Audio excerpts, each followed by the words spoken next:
I'm really starting to wonder about the legal side of what these corporate entities are doing, gathering all this information and metadata about ourselves.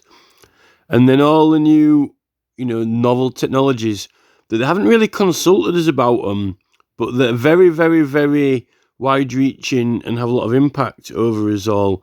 And I can't actually believe that we haven't had some sort of referendum or vote on what these platforms are doing. And then the excuse sort of is that the government are behind with it all. When they're not at all. They've been meeting these companies and having meetings and discussing things with YouTube and Google. But then Nick Clegg makes this excuse up that, the government's are way behind, when they're not. We've just got a new Department of Innovation and Technology. As governments, Rishi Sunak's saying, we want to be, ahead with technology, we want to be in the centre forefront. How can you be in the centre forefront if you're behind the law with all the platforms?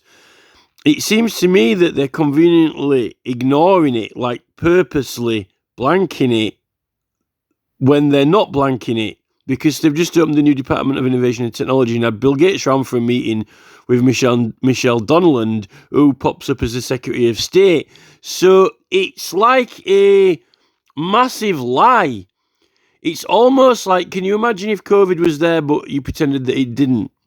You pretended that it didn't exist. Can you imagine if the governments just like, when COVID happened, can you imagine if the governments didn't want to talk about it? What would have happened if they didn't want to discuss it or talk about it? So there's this thing here, and they're not going to talk about it. So the other side of that is that they did make a big fuss about COVID and a big deal about it, but then it didn't even turn out to be apparently that bad, and we didn't really need to do all these other things, right? So now they're having to do something else more serious. I actually think that all these new technologies and phones and devices that they haven't really openly discussed and talked about seriously as a subject, like, by the way, these big companies are just about to drop this technology. It's going to be listening to everything you say, everything you do, every website you go on, and then it's going to be putting in suggestions in and doing all these other things. Zuckerberg's talked about metadata and data. Okay, we've got this data, this metadata, but he hasn't actually updated anyone about what's been implemented and when and what effects it's going to have and what actually our opinions will be about that. And the far widening reaches of the effects of that. Another thing is this: these companies, right? All rights reserved.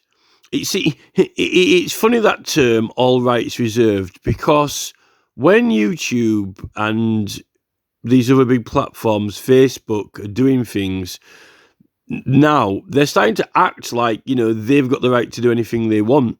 They're making out their private platforms and where what we agree, consent, submit, to all these things. It's almost like they've got all right, they've got all rights of everything. It's a miracle that it's a miracle that they don't even think that they can actually break the actual law itself.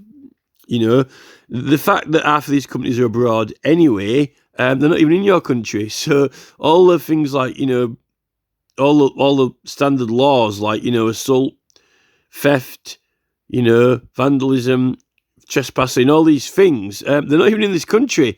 So, it's all these online internet laws. But the thing that's really, really got me now, actually, is that if you think about yourself as a person, wouldn't it be good if you could say, well, all rights are reserved. I've got, all rights are reserved over me and everything I do. It's all the fact they want to turn us into a product and want us, they treat us like some sort of product. If you were, you could say, well, this product has all rights reserved. Copyright of everything this product does and produces, right? So if you were a product, or if you were a company, or an invention, and if you copyrighted yourself with all rights reserved, they wouldn't have a right to actually copy any of your data or so forth. I don't really think they do unless you press these consent buttons. It's when you consent and give it up, then all rights aren't reserved to you. Can you imagine if you started, can you imagine if you got a coalition of people together and they drafted up some law and they all joined like a group or society, if you remember, and they started approaching, you had like a card, like a membership card, and, if you're a member of this company or this group, you got some that said, we don't give our rights away, and we don't legally consent to having our rights being given away. And then if you made a policy clause as being a member of this group that, all members of this group hereby agree legally and sign it that whenever they have signed to any platform or entity or group that they have given their rights away in order to use that platform, we hereby have not consented our rights to give away and have not. We have hereby only ticked the box because they are forcing us to give these things away with no option, and we actually don't consent for our metadata to be used. Because at the end of the day, all their platforms is a policy. It's like a set of rules that you agree to. But what happens if you start making a set of rules for you, your body, and your set of rules were, well, no company can take away my rights, even if I agree to anything. I hereby say that I haven't actually agreed. Any agreement will be a non-agreement. All these ridiculous clauses the banks make up, like, regardless, like on the platforms, like on TuneCore, when it says, we can remove any account for any reason at all whatsoever, for no reason at all. That's just a rule that they agree to, Well, the thing is, all it is agreeing to a policy. So as soon as you create a policy and invent one or get some lawyers to draft one up and then you agree to it, it covers you. So you could invent a policy in a group or membership what says that hereby our policy is that no matter what we say or do or what we tick or agree to, we have not actually agreed to and will never agree to any policy requirements of any entity, group, platform or company, and any agreement to sign up to such policy is not an agreement to agree to all those terms or policies. That's what you're getting into with it. But the thing is, what I've been thinking of is if you patented something, if you invented a machine or a device and you patent it, no one can, and it does something, like it produces something, or it's got a function, like just like, a little device or machine that makes something, or it has processes in it and things come out of it. Well, you are something that does something and has internal processes and something comes out of you. If you patented yourself, right, it would mean that, no one could copy what you do or what you say or come out with if you patented yourself, because you'd be like a little machine that operates and things come out of it, like it manufactures, produces things like actions, words, statements, thoughts, and so forth. So if you patented yourself, then you can't actually be copied, and so forth. It's illegal, or they have to, do certain things to get around it.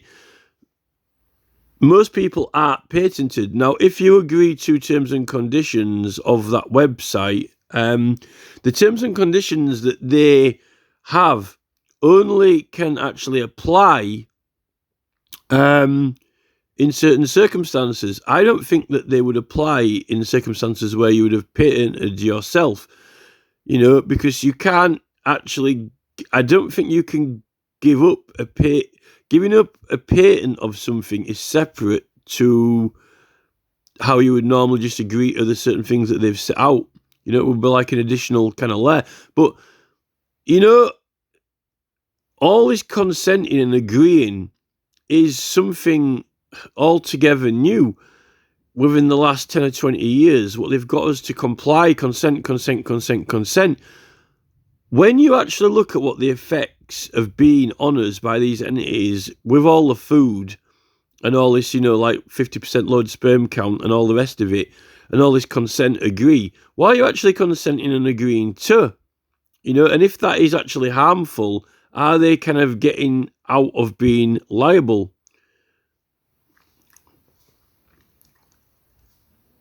There's got to be. I don't think they can't consent. You can't make someone consent to give up your medical rights. They could try to get you to. I don't think they can, because if they had a policy that would make you agree to, anything in their platforms and businesses, there are certain things like, medical rights that I'm sure that they can't, you can't actually give it up or relinquish it. And I'm sure that is like with the political rights as well. But also when it comes down to this metadata and so forth, the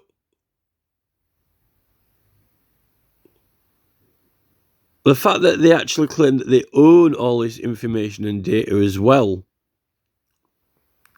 I actually think if you look through the terms and conditions that there'll be actually quite a lot of faults in there, because I looked at the terms and conditions on quite a few websites, and to be honest, they're nothing actually nearly as technical and complicated as the terms and conditions with all these banks and this small print that Martin Lewis, the money saving expert, goes through.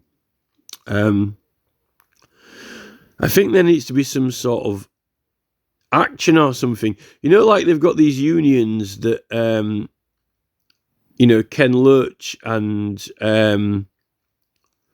people like that, Jeremy Corbyn, are, interested in these trade unions where they're opposing the pay and working conditions of companies. Well, what I'm quite surprised is that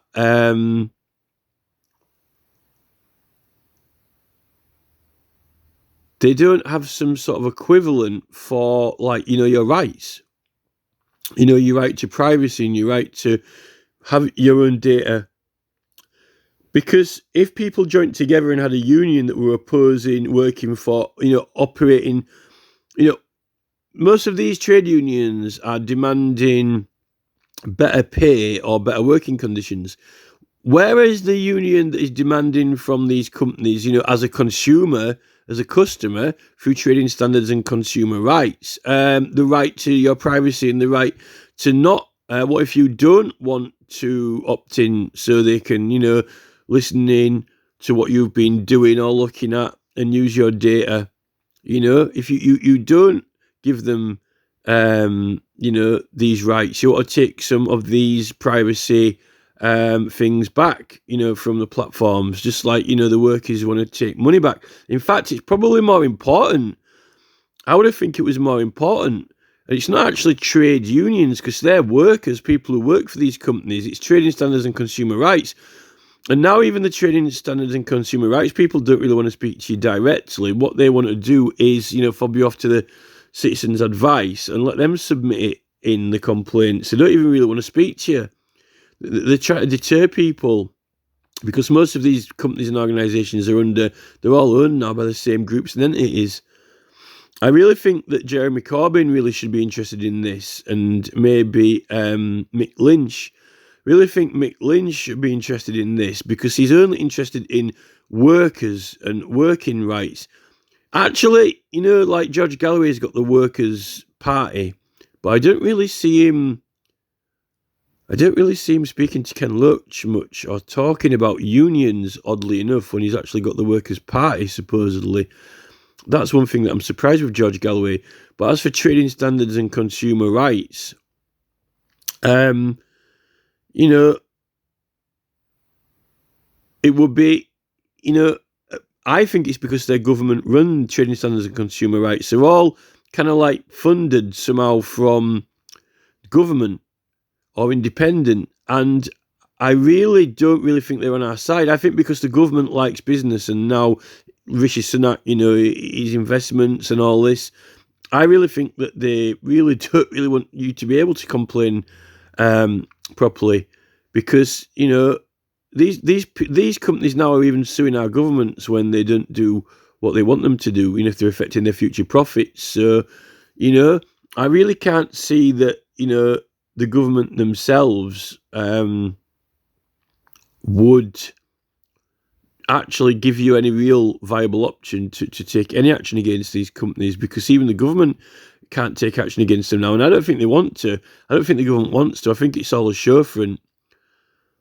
Where is some sort of, union of consumers, buyers, who are trying to bring back rights, digital rights, and say, well, we don't want you to have this information and data, and then, you say you own it, and then you're using it to make more profits, and actually they're not. There was a program that I saw the other day, actually, it was Big Brother Watch, and they were saying that, these new smart supermarkets and so forth, we're wanting to learn more about our customers, we're wanting to learn more about them. They're not actually wanting to learn more about them, because everything that we are is what they design, the style, the fashion, they come out with a fashion. They're not wanting to learn more about their consumers. Consumers can't stop themselves. Consumers can't control their behaviour. Consumers can't stop consuming, and that's the way they like it. The biggest lie is, we want to learn more about, what they're saying is we want to learn more about human behaviour and humans, so we can, what did they do with product placement? The product placement argument is one of the main examples. They wanted to learn about human behaviour to do what? So they could place products in certain places, so that people would pick it up and buy it. Or what makes someone buy something? Well, that's not learning about your customers. To do what? When they come out with this statement, we want to learn more about us customers, it sounds like they want to learn more about you to be a friend or to do you a favour. But, how can they be your friend when, first they take away the phone line so you can't ring up and speak to a human in the supermarket manager. Then they take away human staff in the supermarket. They definitely don't want to be your friend. And then you're filming you and watching everything you do. It's almost like, their idea of learning more about you so they can do what? Be a remote, non-personal, antisocial surveillance unit who gets you to, behave in ways that it designs from psychology and learning about you. They don't actually want to learn more about you. I think that it's really odd and scary that, they pop up all these things and information that you've been looking at and doing, but it's not human, it's a phone. And what human is going to learn more about you?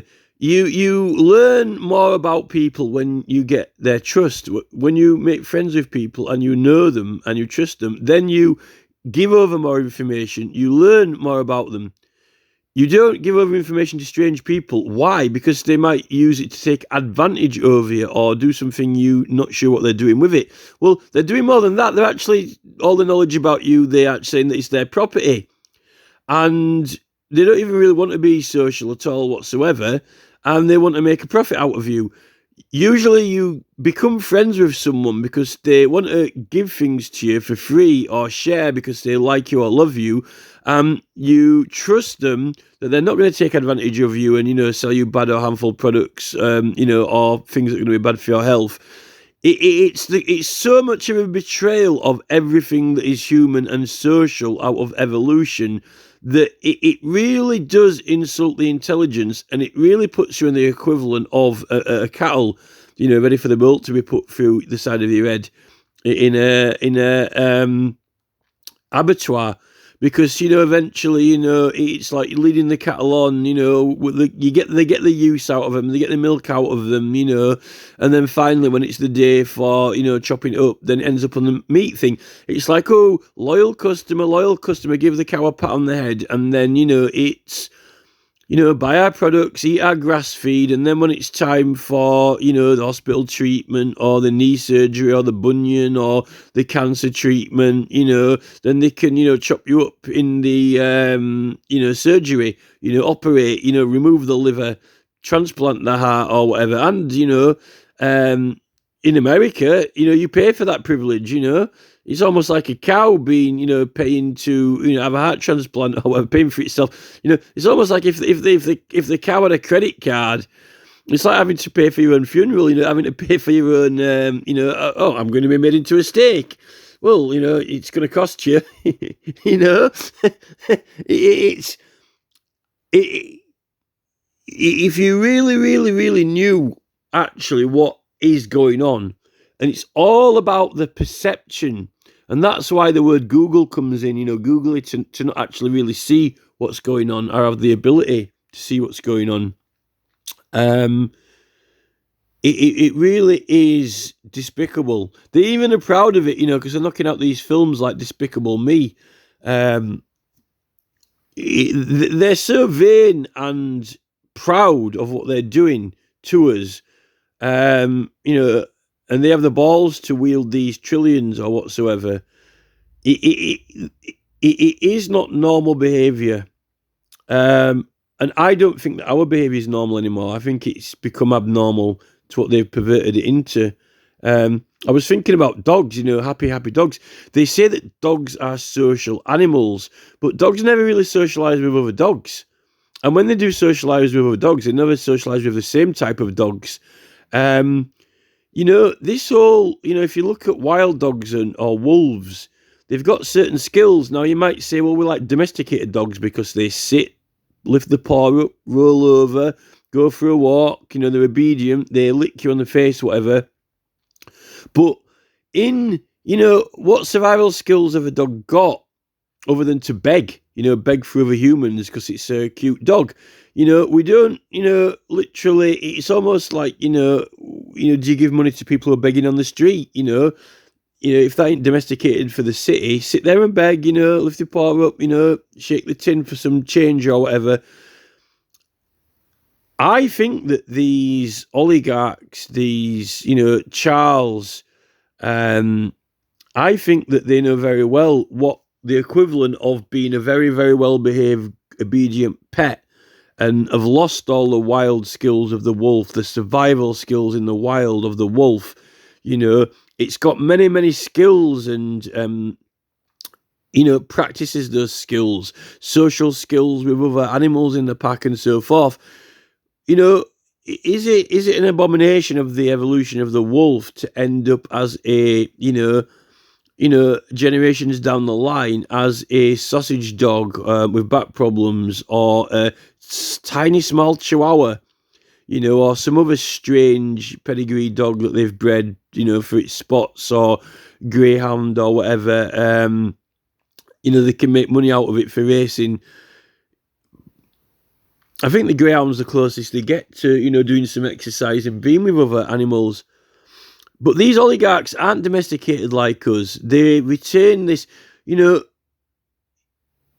who out of us preys on other people? They've got laws like, breaking into things, stealing things, violence, harassment, murder, all these laws.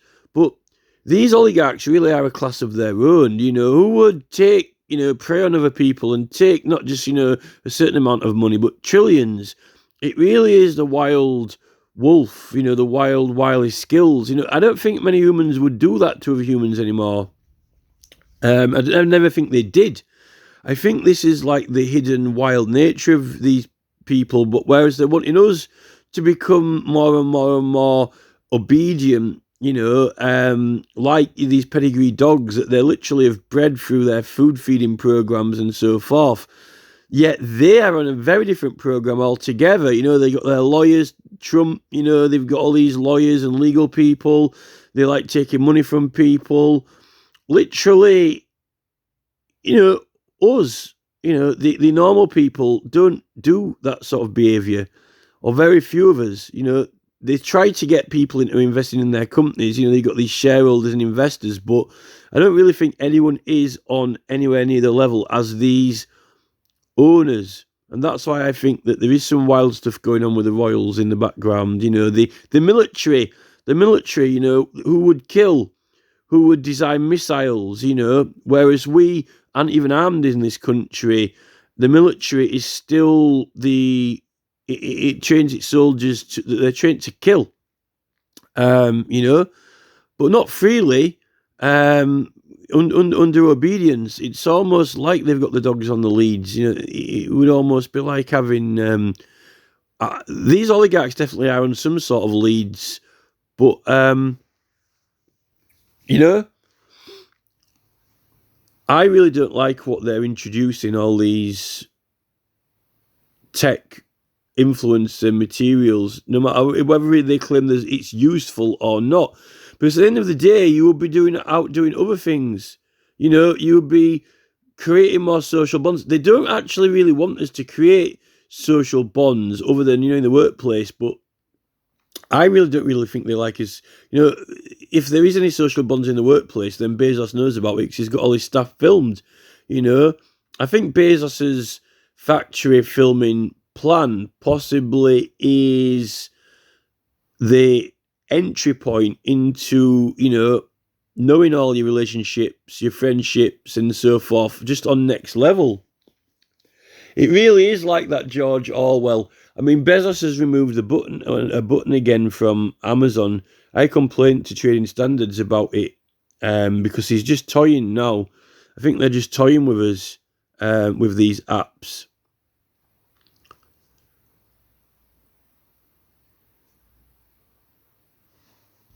Changing the colour and style of them, and then changing the colour and style of the food, and then getting you to consent to it, and then just changing you.